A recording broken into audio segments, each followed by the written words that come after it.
అలాగనే మరి అన్నగారికి కూడా, అలాగనే తమ్ముడికి కూడా ప్రభువైన యేసుక్రీస్తు వారి నామములో నా శుభాభివందనాలు. మనం 2 వారాలుగా ఒక అంశాన్ని మనం ధ్యానిస్తున్నాం. అదేమైనా గుర్తుందా? ఒక వ్యక్తి గురించి, తిమోతి గారి గురించి. తిమోతి గారి గురించి మనం నేర్చుకోవాల్సి ఉందంటారా లేదంటారా? చాలా ఉంది. తిమోతి గారి గురించి మనం నేర్చుకోవాల్సింది చాలా ఉంది. ఎందుకంటే బైబిల్లో దేవుడు రాయించాడు అంటే ఖచ్చితంగా దాన్ని మనం తెలుసుకోవాల్సిన సందర్భం అది. బైబిల్ని చాలామంది నమ్మని వాళ్ళకు కూడా కొన్ని ఆధారాలు బైబిల్లో నుంచి కొన్ని కనబడుతున్నాయి ఈ మధ్య. ఒక నోహాగు వాడ చరిత్ర ఈరోజు ప్రజలు గ్రహించి ఉన్నారు, ప్రపంచం అంతా కూడా. అలాగనే ఎర్ర సముద్రంలో కొట్టకపోయిన పరో రథాలు ఈరోజు బయటపడ్డాయి. అలాగనే లోతు భార్య ఉప్పు స్తంభంగా మారిన ప్రదేశాలు ఈరోజు కళ్ళు కట్టొచ్చినట్టుగా కనబడుతున్నాయి.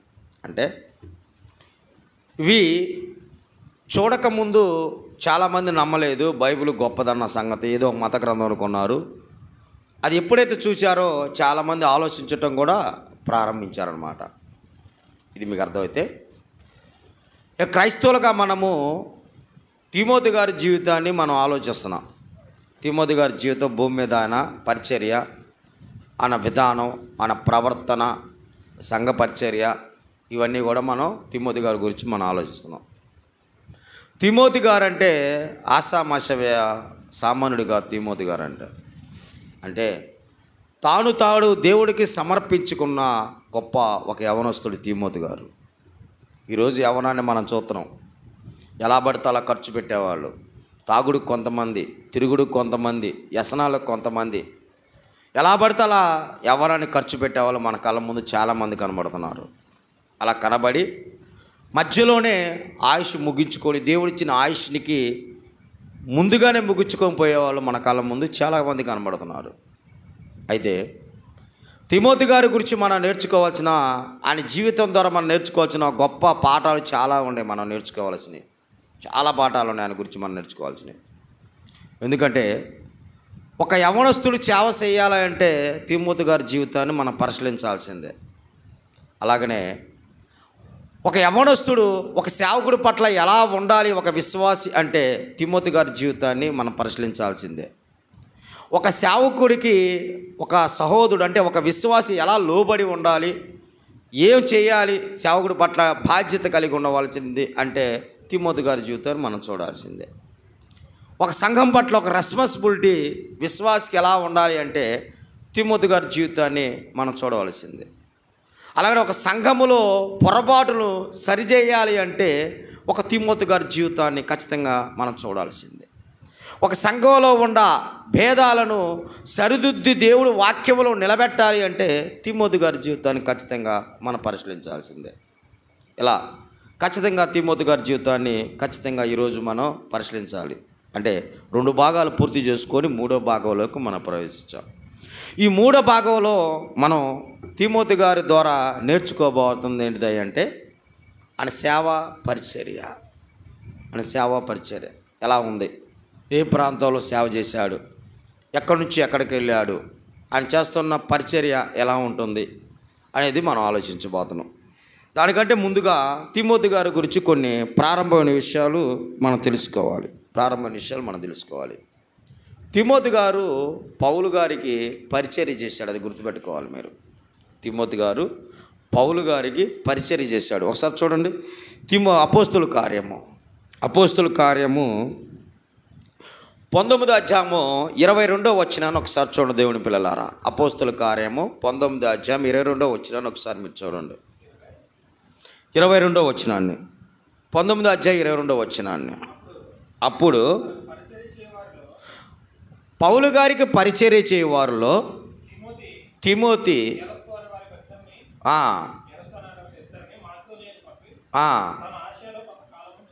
నిలిచెను. ఏమండి, పౌలు గారికి తిమోతి గారు పరిచర్య చేశాడు. ఎందుకు చేశాడు పరిచర్య అంటే పౌలు గారి దగ్గర తిమోతి గారు వాక్యం నేర్చుకున్నాడు. పౌలు గారి దగ్గర తిమోతి గారు వాక్యం నేర్చుకున్నాడు. తన పక్కనుంటూ, సేవకుడి పక్క ఉంటూ ఎంతో విధేయతతో, భయభక్తులతో, దేవుడంటే భయభక్తులతో పౌలు గారు పక్క ఉండి తిమోతి గారు వాక్యం నేర్చుకున్నాడు. అది కూడా చూద్దాం ఒకసారి. తిమోతి గారు రాసిన రెండో పత్రిక మొదటి అధ్యాయము 13-14 వచనాలు ఒకసారి చూద్దాం దేవుని పిల్లలారా. తిమోతి గారు రాసిన రెండో పత్రిక మొదటి అధ్యాయం 13-14 వచనాలు తమ్ముడు చదువుతున్నాడు, చూద్దామండి.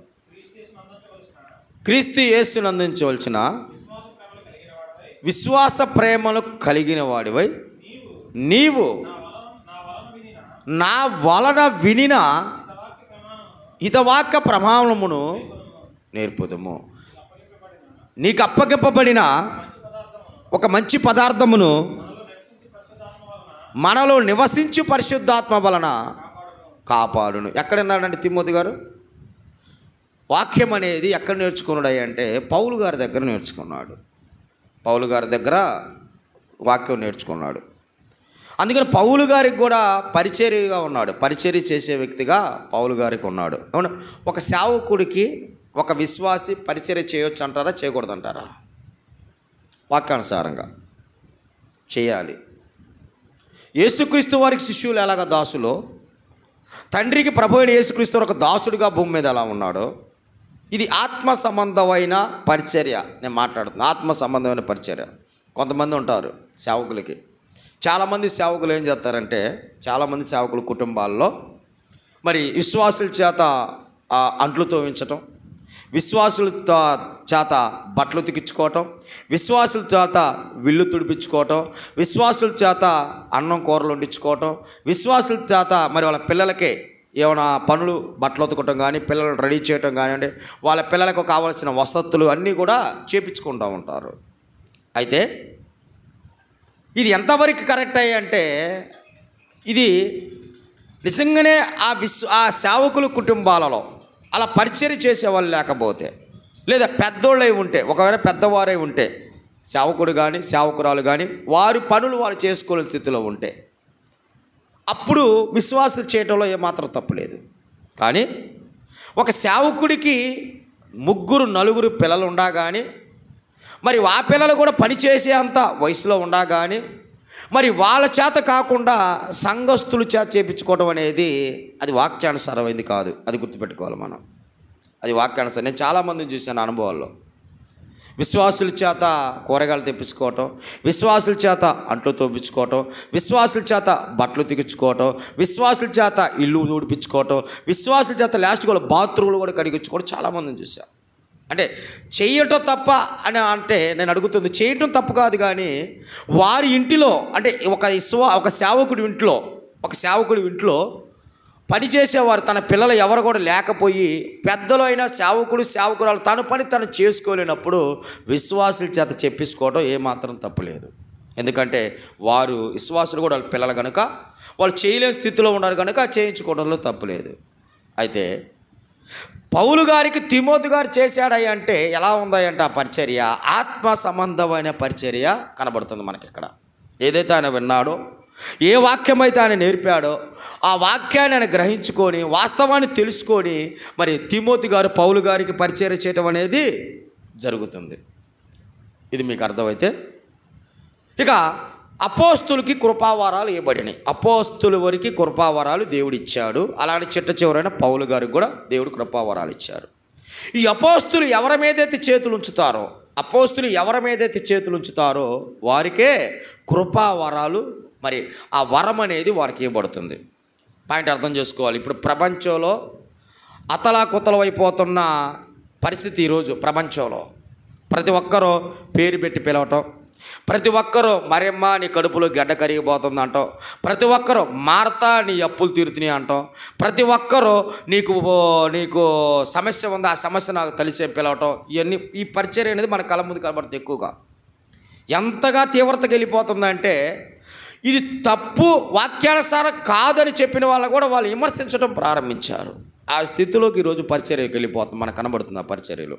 అయితే దేవుడు కృపావరాలు అపోస్తులకి ఇవ్వబడినాయి. కృపావరం అంటే ఇది సడన్గా మన కళ్ళు పొరి అనుకోండి, వాళ్ళు వచ్చి ప్రార్థన చేశారని కళ్ళు వచ్చేస్తాయి. లేదు కాళ్ళు తెగిపోయి అవతలపై పడ్డామనుకోండి, అపోస్తులు వచ్చి ప్రార్థన చేస్తే కాళ్ళు అతుక్కొని ఇప్పట్లో కాళ్ళు వచ్చేస్తాయి. ఇంకా చనిపోయిన వాళ్ళు సైతం కూడా బ్రతుకుతారు. అది వాళ్ళకి దేవుడు ఇచ్చిన కృపావరం. ఇప్పుడు ఈ కృపావరం మరొక వ్యక్తికి రావాలి అంటే అపోస్తులు చేతులుంచి ప్రార్థన చేయాలి. ఇలా నెత్తి మీద చేతులు పెట్టి ప్రార్థన చేస్తే వారికి వచ్చేస్తాయి కృపావరాలు. ఇప్పుడు అపోస్తులు ప్రార్థించకపోతే, నెత్తి మీద చేపెట్టి ప్రార్థించకపోతే వారి కృపావరాలు రావు. ఇది మీకు అర్థం కావాలి. ఇప్పుడు 12 మందికి దేవుడు అపోస్తులు 12 మందికి దేవుడు కృపావరాలు ఇచ్చాడు. అలాగనే చిట్ట చివరిన అపోస్తులు పౌలు గారు కూడా కృపావరం ఉంది. అయితే ఇప్పుడు ఈ కృపావర పౌలు గారు తన దగ్గర పరిచర్య చేస్తున్న తన నమ్మకమైన మరి అత్యంతమైన తన ప్రియుడు తన కుమారుడైన తిమోతి గారికి కూడా ఈ వరం అనేది పౌలు గారి ద్వారా ఇచ్చేస్తాడు. పౌలు గారు ఇస్తాడు. ఒకసారి చూద్దామండి, అది కూడా ఒకసారి చూద్దామండి. తిమోతి గారు రాసిన 2వ పత్రిక, తిమోతి గారికి రాసిన 2వ పత్రిక 1వ అధ్యాయము 6వ వచనాన్ని ఒకసారి మనం చూద్దామండి. తిమోతి గారికి రాసిన 2వ పత్రిక, తిమోతి గారు రాసిన 2వ పత్రిక 1వ అధ్యాయం 6వ వచనం చదువుతున్నాడు తమ్ముడు. ఆ హేతువు చేత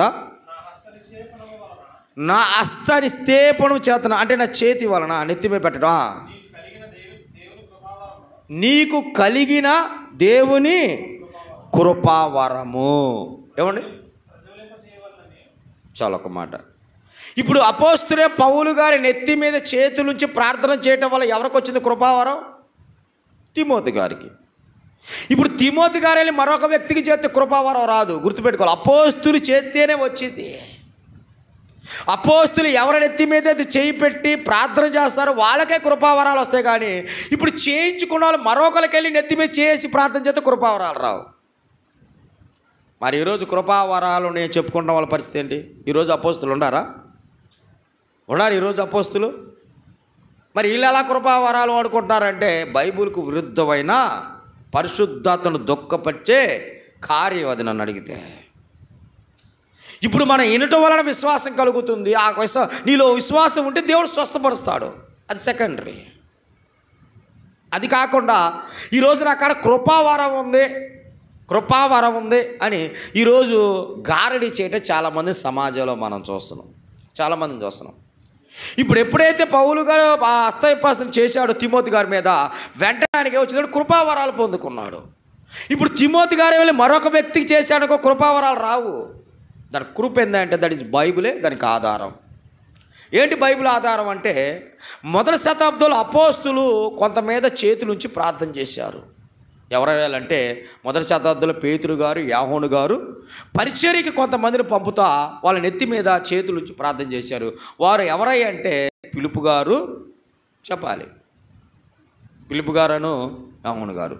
అయితే ఈ పిలుపు గారు కొన్ని ప్రాంతాల్లో వెళ్ళి సువార్త ప్రకటిస్తూ ఉంటుంటే ఆ ప్రాంతాలలో అప్పటి వరకు పిలుపు గారు పోనంత వరకు ఒక గారడి సీమన్ అనే ఒక వ్యక్తి అనేకమైన గారడీలు చేయటం ప్రారంభించాడు. ఆ ప్రాంతాల్లో అనేక గారడి విద్య చేస్తున్నాడు. ఇప్పుడు ఆ గారడి విద్య చేస్తున్నప్పుడు ఎప్పుడైతే పిలుపు గారు వెళ్ళాడో పిలుపు గారి యొక్క ప్రార్థన చేసి అనేక స్వస్థత క్రియలు చేయటం ప్రారంభించాడు. ఆ స్వస్థత క్రియలు చేయడంతో అప్పుడు గారడి చేసిన సీమను ఆశ్చర్యపోయాడు. అంటే నేను చేసేది డూపు, ఇతను వెర్జనాలిటీగా చేస్తున్నాడే, కళ్ళు లేనోడు కళ్ళు ఇస్తున్నాడే, చేతులు లేనోడు చేతులు ఇస్తున్నాడే, అసలు ఏంటి ఆశ్చర్యం అనుకొని ఆ గారడి సీమాను పిలుపు గారి దగ్గరకు వచ్చి అడుగుతాడు, అయ్యా మరి నేను కూడా ఇలా చేయాలనుకుంటున్నాను, దయచేసి మరి నాకు ఇవ్వరా అని అడిగుండొట్టుగా అక్కడ లేదు కానీ ఆధారము అడిగుండొచ్చు మన నావో అయితే. కాకపోతే పిలుపు గారు అయితే చెప్పుకుంటారు, నా చేతులు ఏం లేదయ్యా, మరి అపోస్తులు చేతుల నుంచి ప్రార్థన చేస్తేనే మరి ఇది వరం వచ్చేది అని చెప్పుకుంటాడు. అప్పుడు తెలుసుకున్న గారడి సింహని వెంటనే అపోస్తుల దగ్గర పోతాడు. అగ్రగరుడైన పేతురు గారి దగ్గరికి, యాహోను గారి దగ్గరికి వెళ్ళి ఏమని జరుగుతుందో అక్కడ ఒకసారి మనం చూద్దామండి. కృపావారము గురించి సందర్భం వచ్చింది కనుక ఈ కృపావారం గురించి ఈ సందర్భాన్ని ఒకసారి మనం బైబిల్లో చూద్దామండి. చూడండి ఒకసారి మీరు అపోస్తుల కార్యము 8వ అధ్యాయము, అపోస్తుల కార్యము 8వ అధ్యాయము 17 నుంచి 20 వచనాలు ఒకసారి చూద్దామండి. 17 నుంచి 20 వచనాలు మనం ఒకసారి చూద్దామండి. చూడండి, మీరు వచ్చి పరిశుద్ధాత్మ పొందవలెనని వారి కొరకు ప్రార్థన చేసిను. అంతకుముందు వారిలో ఎవరి మీదను ఆయన దిగి ఉండలేదు. వారు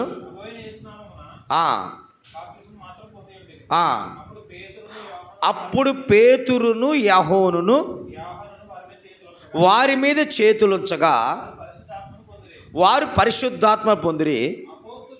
అపోస్తులు చేతులుంచుట వలన, అండర్లైన్ చేసుకోవాలి పాయింట్ ఇక్కడ. మన ఈ సమాజంలో జరుగుతున్న గారడి సువార్త మీకు తెలియాలి. దీన్ని గారడి అంటారు. ఇది సువార్త కాదు, ఇది దుర్వార్త.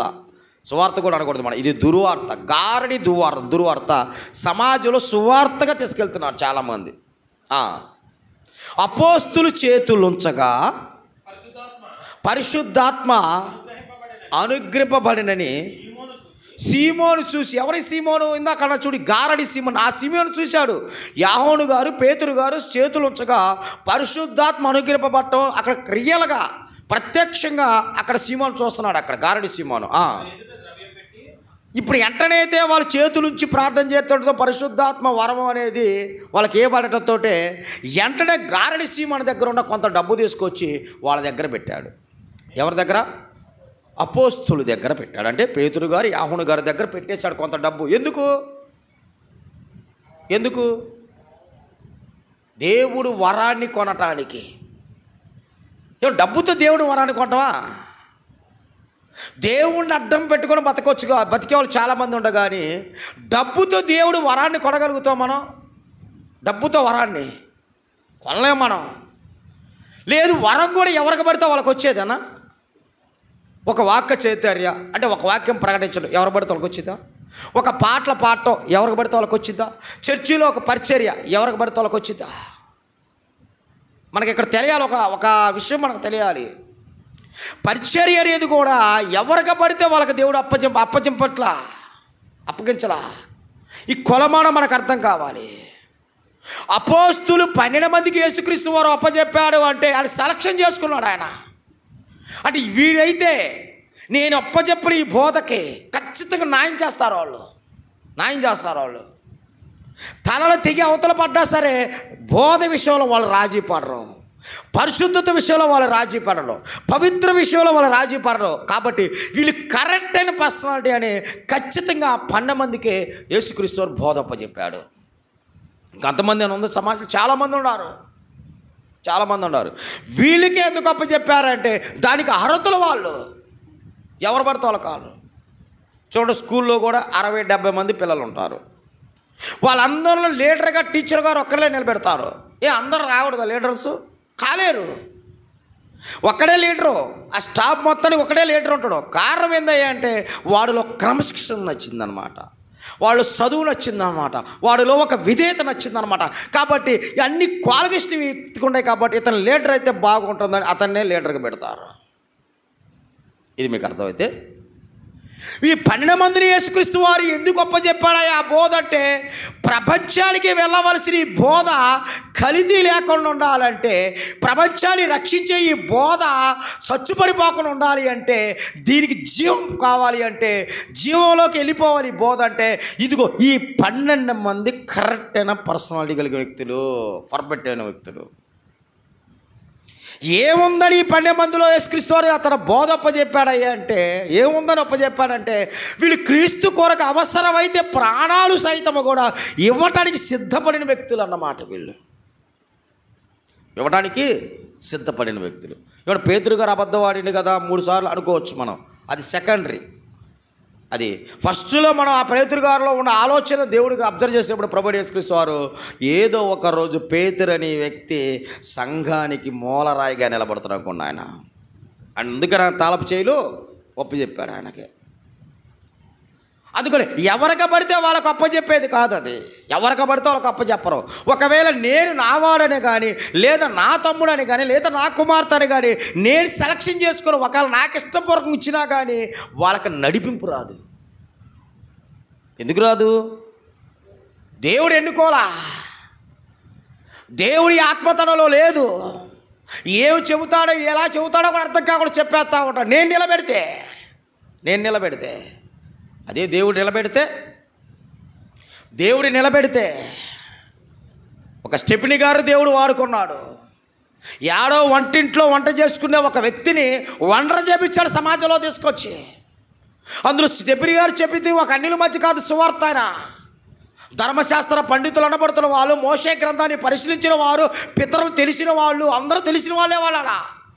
తెలిసిన వారి మధ్య, జ్ఞానుల మధ్య, పితరుల మధ్య, ధర్మశాస్త్ర పండితుల మధ్య ఒక వంట చేసే ఒక యవ్వనస్తుడు దేవుడు నిలబెట్టి ఎలా వాడుకున్నాడే అంటే ప్రపంచం సైతం కూడా ఈరోజు స్టెఫెనీ గారి గురించి చెప్పుకుంటాం మనం. దానికి కారణం ఏంటంటే స్టెఫెనీ గారు మనం చూడొద్దు, స్టెఫెనీ గారి అనకుండా దేవుడినే మనం చూడాలి. దేవుని పిల్లలారా, స్టెఫెనీ గారు ఓన్లీ ఒక పాత్రుడు కాదే, ఓన్లీ ఆయన ఒక ఫ్లెక్సీ లాంటి వ్యక్తే, ఒక నిమిత్రుడే అతను. కానీ దేవుడే కార్యం చేస్తుంది. ఎంతమంది ఉండగా స్టెఫెనీ గారి చేత దేవుడు ఆ కార్యం ఎందుకు చేయించుకోవాలి? తపన. దేవుడంటే తపన. దేవుడంటే తపన లేకుండా, దేవుడి ఆలోచన లేకుండా, దేవుడి తలంపులు లేకుండా, 24 గంటల్లో దేవుడి గురించి ఆలోచన లేకపోతే దేవుడు వాడుకోవడం ఒక వ్యక్తిని చాలా కష్టం, చాలా కష్టం. అందుకని ఈరోజు సేవ అనేది ఎందుకు ఇలా అయిపోతుందంటే దేవుడు నిలబెట్టిన వ్యక్తులు కాదు ఈరోజు సమాజంలో ఎక్కువ కనబడుతుంది మనకి. వాళ్ళంతా వాళ్ళు నిలబడిన వ్యక్తులే కనబడుతున్నారే తప్ప దేవుడు నిలబెట్టిన వ్యక్తి ఎలా ఉంటాడే అంటే ప్రపంచం మొత్తం వచ్చి పడగొట్టాలన్నా కానీ పడిపోడు ఆ వ్యక్తి,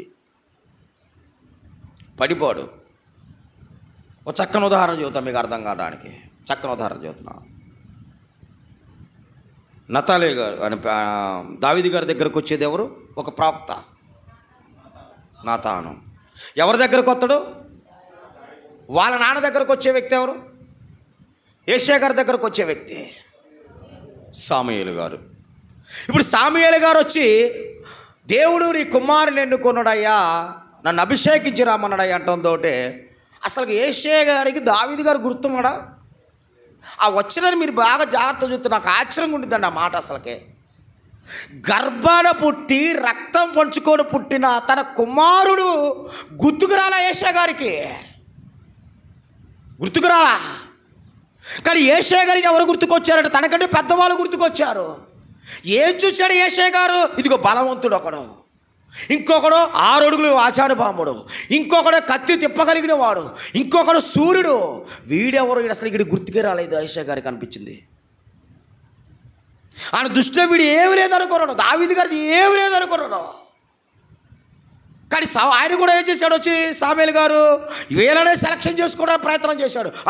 దేవుడు కోరుకున్నాడంటే ఒక వ్యక్తి ఇలా ఉంటాడు, 6 అడుగుల ఆకారంతో, గజానుబాముడే ఉంటాడు, యుద్ధ సూర్యుడే ఉంటాడు, బలద్దుడే ఉంటాడు అనుకోడు సమూయేలు గారు కూడా. అడిగారు సమూయేల్, నీ ఆలోచన తప్పు.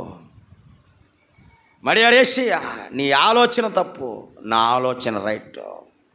మీరు పైన ఆకారాన్ని చూస్తున్నారు, పైన ఆకారాన్ని చూసి మీరు పొరపాటుపడుతున్నారు. కానీ నేను అంతరంగంలోకి వెళ్ళి చూస్తుంటే వారిలో నా ఆలోచనలే లేవు. ఆలోచన కలిగిన ఒక బొడ్డోడు నాకు కనబడుతున్నాడు. అంటే ఒక పరిచర్య అనేది దేవుడు ఒక వ్యక్తికి ఒప్ప చెప్పాలి అంటే ఆ ఒప్ప చెప్పే వ్యక్తులు ఎవరు ఉండాలి, ఏముండాలి అంటే దేవుడిని ఆనుకునే ఒక స్వభావం ఉండాలి మనిషిలో. ఒక స్వభావం ఉండాలి, గుర్తుపెట్టుకోవాలి. ఒక స్వభావం ఉండాలి.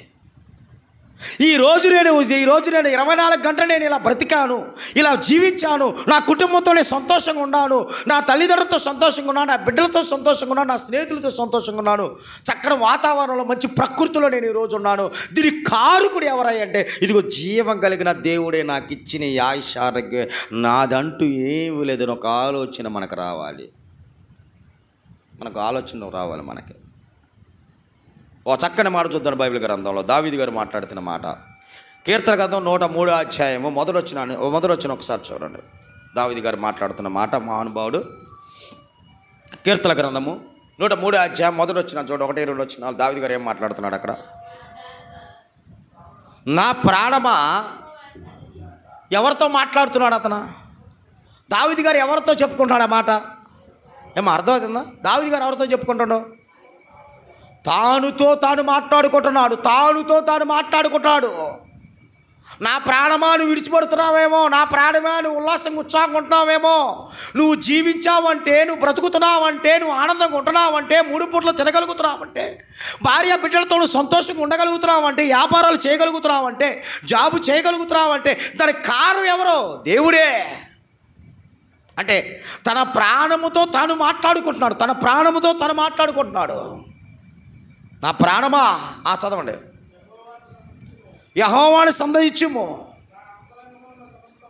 నా అంతరంగముల సమస్తమా ఆయన పరిశుద్ధ నామమును సంబోధించుము. నా ప్రాణమా ఆయన చేసిన ఉపకారములలో దేనిని మరవకూడదంటండి. దేనిని మరవకూడదంటండి. కొంతమంది రోగాలు తగ్గితే కృతజ్ఞత కూడా పెట్టుకుంటారు. కొంతమంది పిల్లల పాస్ అయితే కృతజ్ఞత కూడా పెట్టుకుంటారు. కొంతమంది ఏదైనా కార్యాలు జరిగితే కృతజ్ఞత కూడా పెట్టుకుంటారు. మంచిదే, పెట్టుకోవడంలో తప్పు కాదు నేను అనేది.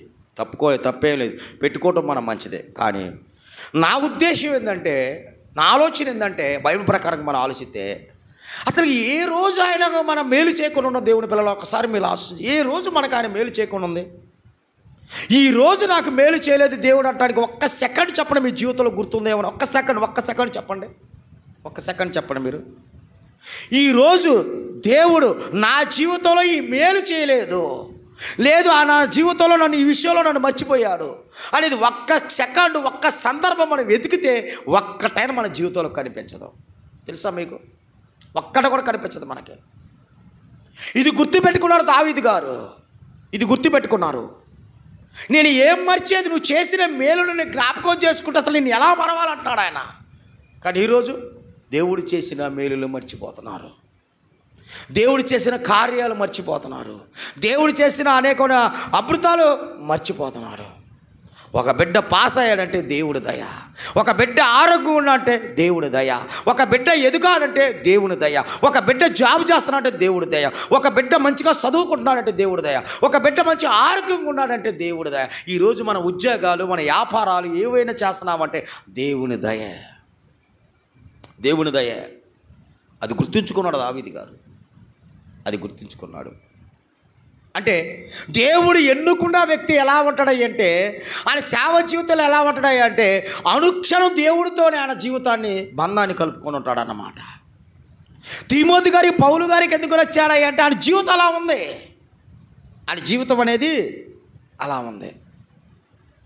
ఇప్పుడు గారడి సీమాను వచ్చేది అంటున్నాడు. ఏమంటాడు అపోస్తలుల గారు? ఇందా మనం చదువుకున్నా అక్కడ ఏం చెబుతున్నాడు? అక్కడికి వచ్చేసరికి కొంత ద్రవాన్ని ఇచ్చాడంటాడా, అంటే కొంత డబ్బు ఇచ్చి ఆ వరం నాకు అమ్ము.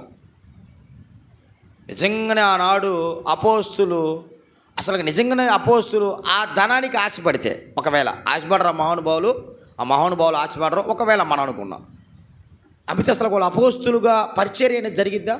నమ్మకంగా పరిచర్య చేయగలిగినట్టేనా? దేవుడి సువార్త, యథార్థమైన సువార్త వెళ్ళిద్దా సమాజంలోకి?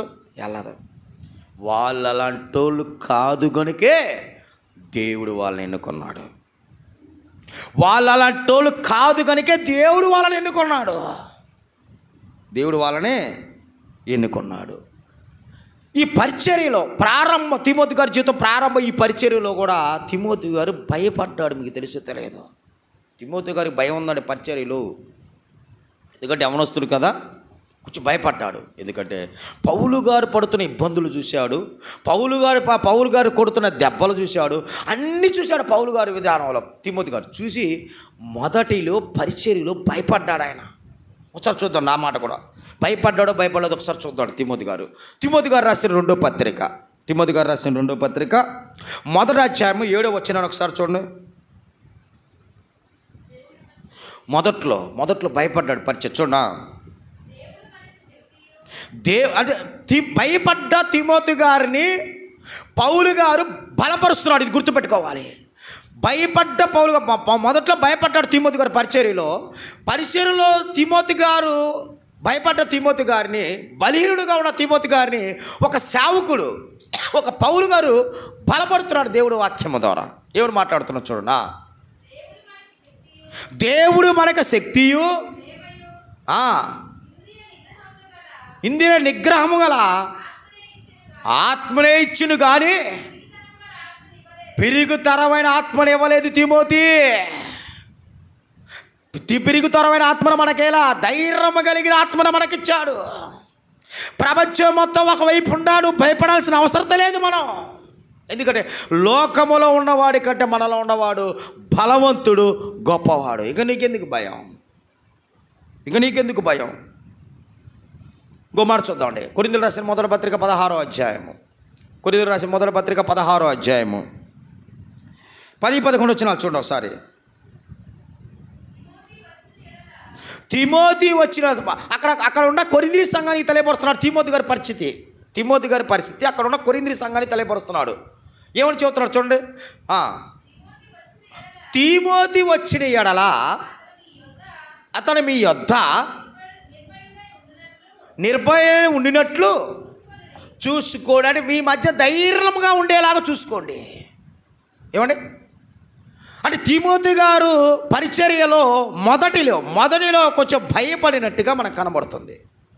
మొదట్లో కొంచెం భయపడినట్టుగా మనకే కనిపిస్తుంది.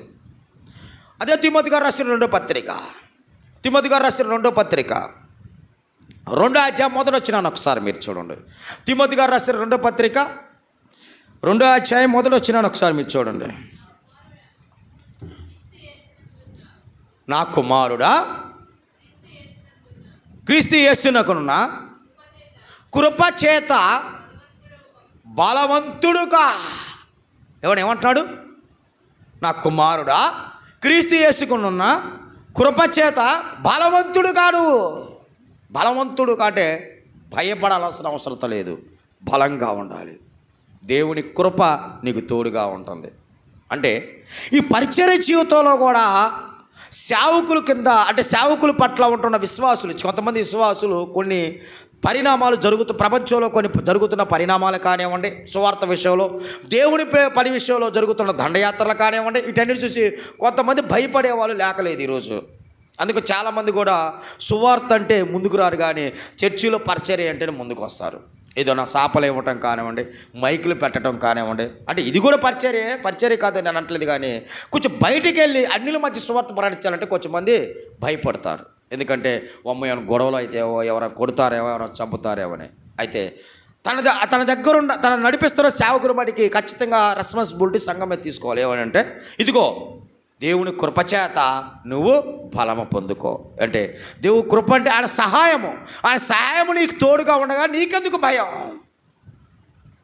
గడంధకారాలలో భయంకరమైన లోయలలో నీ వాక్యము నాకు తోడుండగా నాకెందుకు చింత, ఎవరు నిలబడతారు నా ఎదుట అంటాడు భక్తుడు. అంటే వాక్యం మనిషికి ఏమిచ్చింది అంటే చాలా బలాన్ని ఇచ్చింది మనకి. ఆ వాక్యము మనకు బలాన్ని ఇచ్చింది. ఆ బలముతో ముందుకు కొనసాగయ్యా అంటున్నాడు పౌలు గారు తిమోతి గారితో. మరొక మాట చూసుకుందామండి. ఆయన వాక్యం ఎలా బోధించమన్నాడు పౌలు గారు తిమోతి గారితో వాక్యం ఎలా బోధించమన్నాడు చూసుకుందాం మనం. తిమోతి గారు రాసిన రెండో పత్రిక చూడండి. తిమోతి గారు రాసిన రెండో పత్రిక 4వ అధ్యాయము 2వ వచనాన్ని ఒకసారి చూద్దామండి. తిమోతి గారు రాసిన రెండో పత్రిక 4వ అధ్యాయం 2వ వచనాన్ని మీరు ఒకసారి చూడండి. వాక్యము ప్రకటి తిమోతి గారు చెబుతున్నాడు. వాక్యము ప్రకటి అంతకుముందు భయపడాల్సిన అవసరం లేదు, దేవుడి కృపనికి తోడుగా ఉందని చెప్పాడు. మరలా ఇప్పుడు ఏం చెబుతున్నా అంటే వాక్యము ప్రకటించు. సమయం అంటే వాక్యం ప్రకటించడానికి సమయం ఉంటుందా? ఉండదా? వాక్యం ప్రకటించడానికి సమయం ఉంటుందమ్మా? జాగ్రత్త చెప్పాలి. వాక్యం ప్రకటించడానికి సమయం ఉండిద్దా సహోదరులారా? సమయం ఉండిద్ది. నిద్రపోయే నీళ్ళు కొట్లి చెప్పండి మరి అంటారేమో, దానికంటే ఒక సమయం ఉండిద్ది. బాగా పనిలో బిజీగా ఉన్నాడు అనుకోని 4 మాటలు దేవుడి మాటలు ఎందుకంటే రాని పక్కన అక్కరండి భలే పోవాయా తర్వాత చూసుకుందాం, సమయం ఉంటుంది. అంటే సందర్భానుసారంగా వాక్యం ప్రకటించాలి. ఇదొకటి.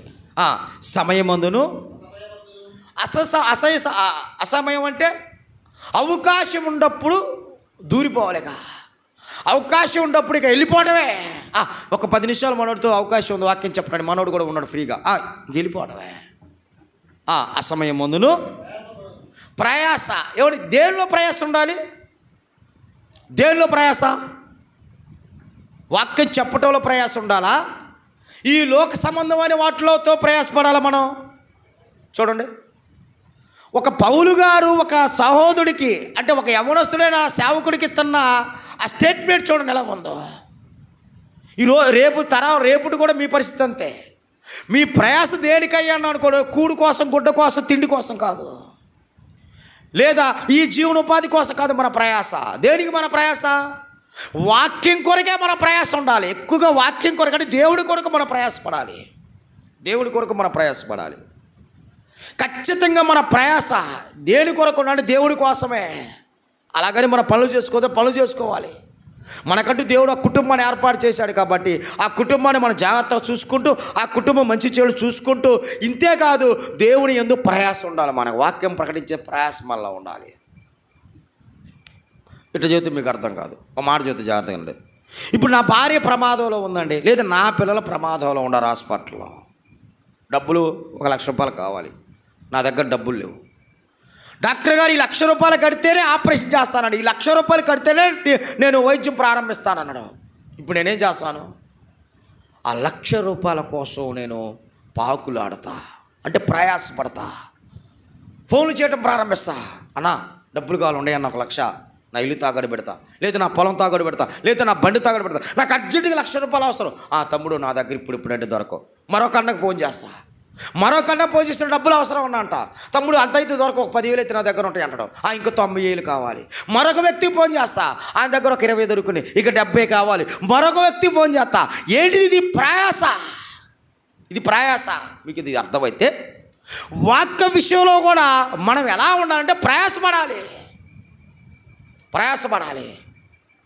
నేను ఈరోజు దేవుడి గురించి ఎవరికైనా చెప్పానా, లేదు దేవుడు చెప్పినట్టుగా నేను బ్రతికానా అనేది మన జీవితాల్లో మనం పరీక్షించుకోవాలి. దేవుని పిల్లలారా, పౌలు గారు అదే చెబుతున్నాడు తిమోతి గారికి. సమయమందును అసమయమందును నువ్వే ప్రయాసపడాలి వాక్య విషయంలో. నీ భార్య నీకు ఫోన్ చేయడంతో నీ దేవుడి పనిలో కనిపించాలి. నీ భర్త నీకు ఫోన్ చేయడంతో దేవుడి పని మీద కనిపించాలి. అది ఉన్నతమైన కుటుంబం కనబడుతుంది మనకి. పౌలు గారి జీవితంలో ఏం కనబడుతుందంటే ప్రయాస కనబడుతుంది. అదే ప్రయాస తిమోతి గారి జీవితంలో కనిపిస్తుంది అన్నమాట. చదవండి అన్నమాట, బాగుండదా? సంపూర్ణమైన దీర్ఘశాంతముతో ఉపదేశించుతూ ఖండించుము, గుద్దించుము, బుద్ధి చెప్పుము. ఇంత ఖండించేది ఎవరిని, బుద్ధి చెప్పేది ఎవరు చెప్పండి మీరు నాకు. ఖండించేది ఎవరిని? సంఘంలో ఉండవాలా, సంఘం బయట ఉండవాలా? బుద్ధి చెప్పేది ఎవరికి? సంఘంలో ఉండే వాళ్ళకే. అంటే సంఘం మీద రెస్పాన్సిబిలిటీ దేవుడిది, దాని తర్వాత తను నడిపిస్తున్న సేవకుడిది. కాబట్టి తిమోతి, నీ సేవ జీవితంలో పరిచర్య ఎలా ఉండాలి అంటే, వాళ్ళు ఎలా పడితే అలా బతుకుతారు అనుకో, వాళ్ళంటే పోయి జైకొట్టబాకు. వాళ్ళు ఎలా పడతాలో జీవితానికి వాళ్ళంబటి నువ్వు సరదాగా ఉండబాకు. వాళ్ళు తప్పు చేస్తే ఖండించు, అవసరమైతే గద్దించు, వాక్యముతో వాళ్ళకే బుద్ధి చెప్పు. వ్యక్తిగతం కాదు, వాక్యముతోనే బుద్ధి చెప్పు. ఏం పరిచర్య అండి! ఇంతే కాదు, సంఘం గురించి చెప్పడే కాదు, తిమోతి గారికి కూడా గుర్తుపెట్టుకోవాలి. యవ్వనస్తుడైన తిమోతి గారికి కూడా రోగం ఉంది, తెలుసా మీకు? ఆయన కృపావరం పొందుకున్నా, పౌలు గారి చేతుల నుంచి ఆయన కృపావరాలు ఇచ్చిన తిమోతి గారికి కూడా రోగం ఉంది. ఒకసారి చూద్దాం నా మాట కూడా. తిమోతి గారు రాసిన మొదటి పత్రిక 5వ అధ్యాయము 23వ వచనాన్ని ఒకసారి మీరు చూడండి. తిమోతి గారు రాసిన మొదటి పత్రిక 5వ అధ్యాయం 23వ వచనాన్ని ఒకసారి చూడండి దేవుని పిల్ల. ఇక మీదట నీళ్ళే త్రాగక, చూడండి, నీ కడుపు జబ్బు నిమిత్తము తరచుగా వచ్చు బలహీనతల నిమిత్తము. ఏంటి ఆ బలహీనతలు అంటే శరీరంలో కొంచెం రోగాలు, బాడీలో కొంచెం ప్రాబ్లం రానే ఉంటాయి కానివ్వండి, లేకపోతే కాళ్ళు నొప్పులు, కీళ్ళు నొప్పులు, ఏదో ప్రాబ్లం. అంటే ఈ దేహంలో ఉన్న ప్రాబ్లానికి, ఈ దేహంలో ఉన్న రోగానికి ఎక్కువ వాటరే కాదు, కానీ అప్పుడప్పుడు ద్రాక్షారసము కూడా నీ కడుపు జబ్బు నిమిత్తము తీసుకో తిమోతి. ఎవరు తిమోతి గారు రోగం ఉందా లేదా? భయంకరమైన కడుపు జబ్బు అంట. నేను చూశాను కొంతమందిని, కడుపులో పేగు అనేది దాన్ని 24 గంటల కడుపులో నొప్పి అంటారు. ఎందుకు వచ్చిందయ్యా ఆ నొప్పి అని డాక్టర్ కొంతమందిని అడిగినప్పుడు, ఆ లోన ఉన్న పేగు కొంచెం మడత పడటం ఒకటి, ఇంకోటి డామేజ్ అయిందంట. ఒకటి మడత పడటం, రెండోది డామేజ్ కావటం, మూడోది పూత రావటం, నాలుగోది చిన్నగా ఒక గడ్డ పుట్టిద్దంట. ఇవి ఎవరిలో అయితే వస్తాయో వాళ్ళు ఆ నిప్పు వచ్చినప్పుడు తట్టుకోలేరంట, చచ్చిపోయేంతగా విలవిలవిలలాడిపోతారంట, విలవిలలాడిపోతారంట. మరి ఆ మహానుభావుడికి కడుపు జబ్బు అని రాయబడి ఉంది.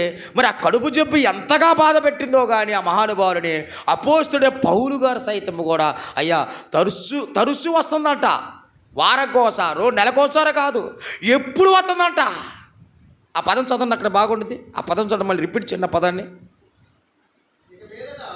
ఇక మీదట నీళ్ళే తాగక నీ కడుపు జబ్బు నిమిత్తము తరచుగా, చూడండి, తరచుగా అంటే ఎప్పుడు వస్తుంది, అప్పుడప్పుడు కాదు,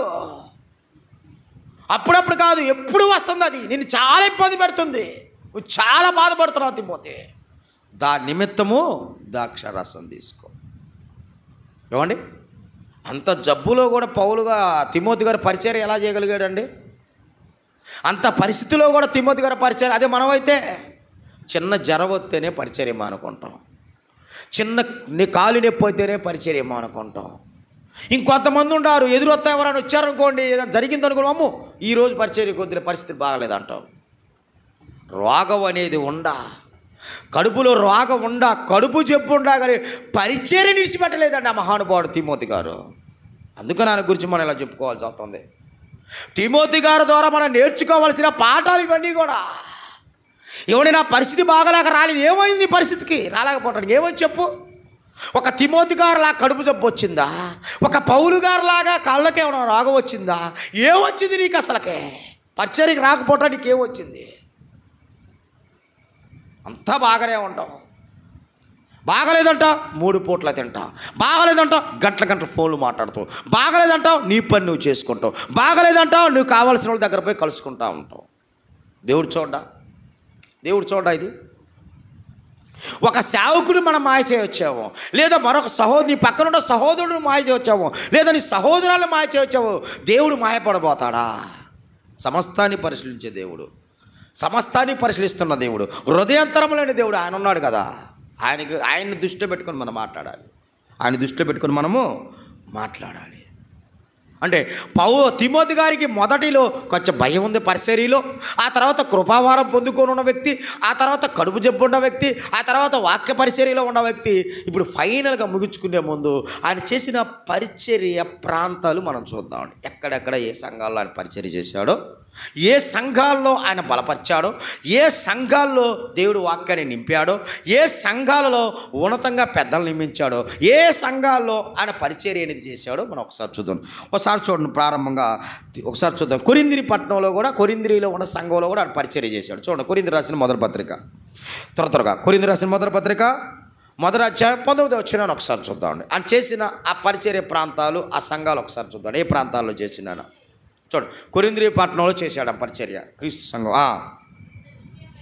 కొరింథీ రాసిన మొదటి పత్రిక 1వ అధ్యాయం 19వ వచనం. ఇంటి విషయమై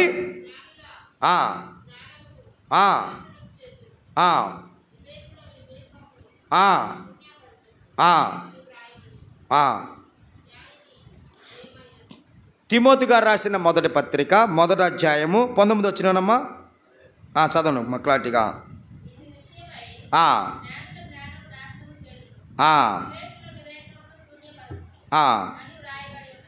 అది కాదు, కొరింథీ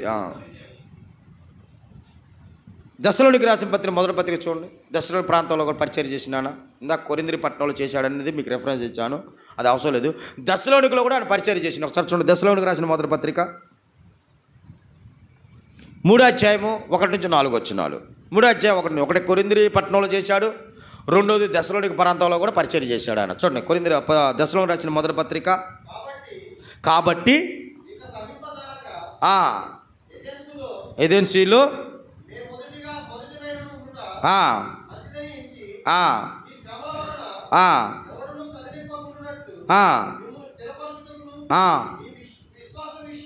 మీ విశ్వాస విషయమై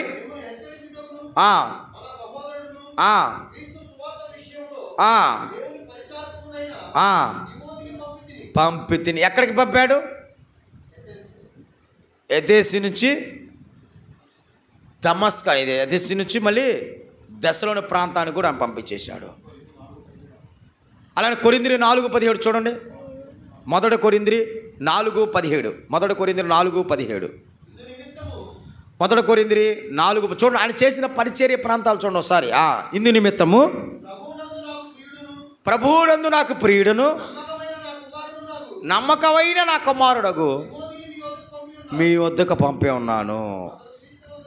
ఏమండి, ఎక్కడ పంపాడు? కొరింథీ సంఘానికి కూడా పంపించాడు. మరల ఇంకో మాట ఫిలిప్పీ పట్టణానికి కూడా పంపించాడు. ఫిలిప్పీలో ఉన్న సంఘం దగ్గర కూడా పౌలు గారు పంపించాడు. ఫిలిప్పీ రాసిన పత్రిక 2వ అధ్యాయము. ఫిలిప్పీలు రాసిన పత్రిక 2వ అధ్యాయము 19 వచ్చిన కాదు చూడండి. 19 వచ్చిన కాదు నుంచి ఫిలిప్పీలు రాసిన 2వ పత్రిక.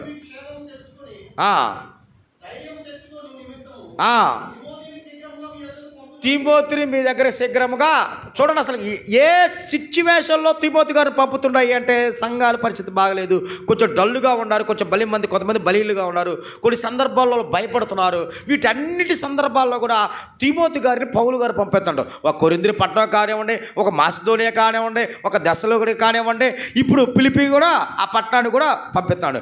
బెరియా పట్టణాన్ని కూడా పంపించాడు. ఒకసారి చూడండి మీరు. అపోస్తుల కార్యం 17:14 వచ్చినము. అపోస్తుల కార్యం 17:14 బెరియా పట్టణానికి కూడా పంపిస్తాడు తిమోతి గారు. చూడండి ఒకసారి మీరు. అపోస్తుల కార్యం 17:14 వచ్చినము. సహోదరుడు అయితే అక్కడనే నిలిచిపోయి పౌలును సాగనంపని వారు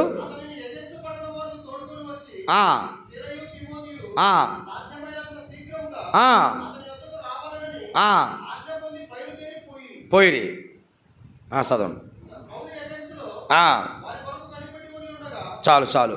అంటే అక్కడ ఏ ప్రాంతంలో వాళ్ళు పౌలు గారు పంపిస్తున్నారా అంటే శీలా పౌలు గారు బెరేబే పట్టణంలో వాళ్ళు ఉండి పరిచయం చేసినట్టుగా ఉంటుంది. మనకు అపోస్తుల కార్యం మనకి 17వ అధ్యాయం మొత్తం చదివితే మనకు క్లారిటీగా వచ్చేసిద్ది. క్లారిటీగా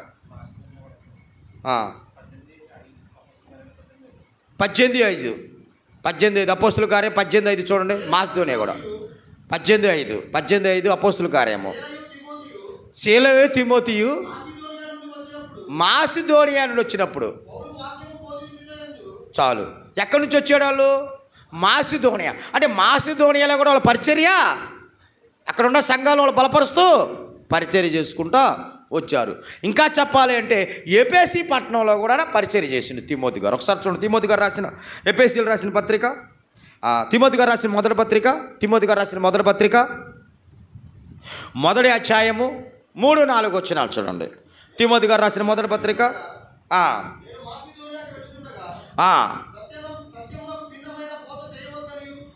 మేము మాసిదోనియాకి వెళుతుండగా పౌలు గారు సత్యమునకు భిన్నమైన బోధ చేయవద్దనియు కల్పనా కథలను మితములేని వంశావళులను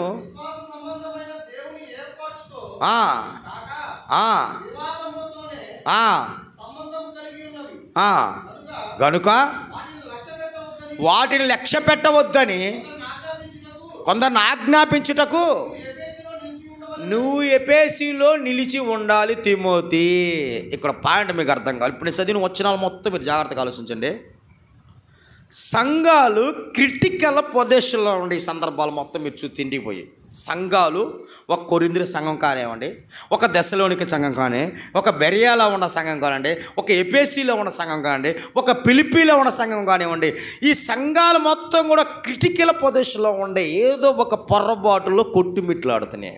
అయితే ఇప్పుడు వాటన్నిటిని బలపరచుటకు, వాటన్నిటిని బలవంతులుగా దేవుడి ఎదుట సంఘాన్ని నిలబెట్టడానికి పౌలు గారు ఎవరిని పంపిస్తున్నారా అంటే తిమోతి గారిని పంపుతున్నాడు. పంపించాడు. కొన్ని ఉండే అక్కడ పంపబడినప్పుడు ఉండే, కొన్ని ఉండే, కొన్ని పంపించినవి కనబడుతుంది, కొన్ని అక్కడ నిలబడి సువార్త ప్రకటించినట్టు కూడా మనకు కనబడుతుంది. అంటే తిమోతి గారు పరిచర్య ఆషామాషమైన పరిచర్య కాదు. ఇది గుర్తుపెట్టుకోవాలి. మొన్న వారం చెప్పా, కొరింథీ సంఘం అనేది భయంకరమైన సంఘము. ఆ సంఘంలో నిలబడి పరిచర్య చేయడం అంటే ఆషామాష విషయం కాదు. ఇంత గొప్ప పరిచర్య తిమోతి గారు చేయటానికి గల కారణం ఏంటంటే దేవుడిని ఆనుకున్న ఆ బంధమే. గుర్తుపెట్టుకోవాలి, దేవుని ఆనుకున్న ఆ బంధమే. నువ్వు చెబితే 10 మంది అంటారు, నేను చెబితే ఒక్కలంటలేదంటే ఎందుకంటారు? నువ్వు చెబితే నీళ్ళ ఆత్మ నడిపింపు ఎక్కడుంది? ఆత్మ సహాయం ఎక్కడుంది? దేవుడిని ఆడుకునే బతుకు ఎక్కడ ఉంది? లేదు, లేదు. పేతురు గారు వాక్యం చెప్పాటే 3000 మంది పొడవబడ్డారు అంటే కారణం ఏంటంటే కార్యసిద్ధి కలిగి చేశాడు అక్కడ పరిశుద్ధాత్ముడు నిలబడి.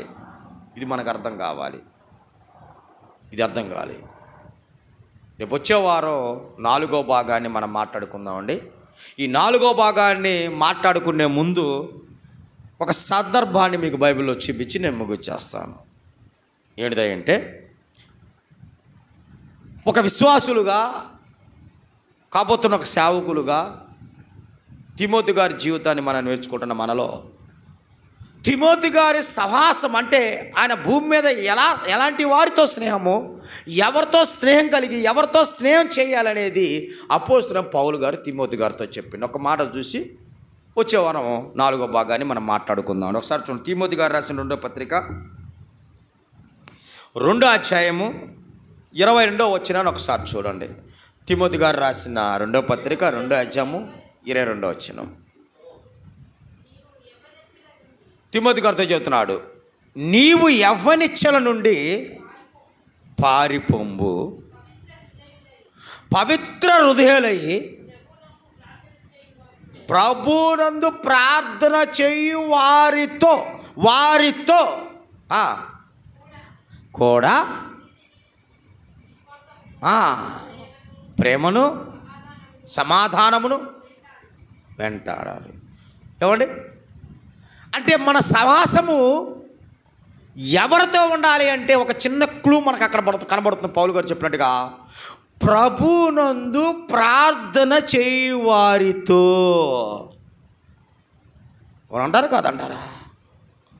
ఒక యవ్వనిచ్చల నుంచి పారిపోవటం అంటే ఈ యవ్వన దశలో అపవాదికి మనం దొరకకుండా ఉండాలి అంటే, అపవాది మనల్ని కాటేయకుండా ఉండాలి అంటే, అపవాది కూరలకు మనం చిక్కకుండా ఉండాలి అంటే, అపవాదిలో మనం జారిపోకుండా ఉండాలి అంటే, అపవాది వేస్తున్న అగ్ని బాణాలు మనం తప్పించుకోవాలి అంటే మన స్నేహము, మన సహవాసము ఎవరితో ఉండాలి అంటే ప్రభువునందు ప్రార్థించే వారితో చెప్పాలి, వారితో మనం ఉండాలి.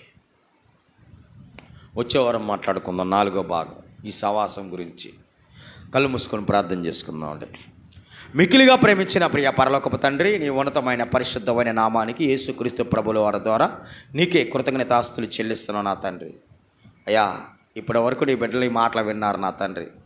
బోధిస్తున్నాను, నన్ను కూడా జ్ఞాపకం చేసుకో. చెప్పటానికి అలవాటు పడేవారు ఇలాగ లేకుండా నీ మాటల ప్రకారం మొదటగా నేను బ్రతికి జీవించేలాగా దయలో జ్ఞాపకం చేసుకోండి. ఇన్నా నీ బిడ్డల హృదయాలు కూడా తెరవడి నా తండ్రి. ఒక తిమోతి గారి జీవితాన్ని మేము పరిశీలిస్తున్నామయ్యా. ఆయన సేవా జీవితం, ఆయన పరిచర్య, ఆయన తల్లిదండ్రుల పట్ల ఉన్న విధేయత, ఇవన్నీ కూడా మేము పరిశీలిస్తున్నాం నా తండ్రి. నా తండ్రి ఎన్నో సంఘాలను నీ కుమారుడు బలపరిచాడయ్యా. మరి నా తండ్రి ఎవరితో స్నేహం చేయాలి అనేది వచ్చే వారం మేము ఆలోచిస్తుండగా మమ్మల్ని అందరం సిద్ధపడగలిగేలాగా దయలో జ్ఞాపకం చేసుకోండి.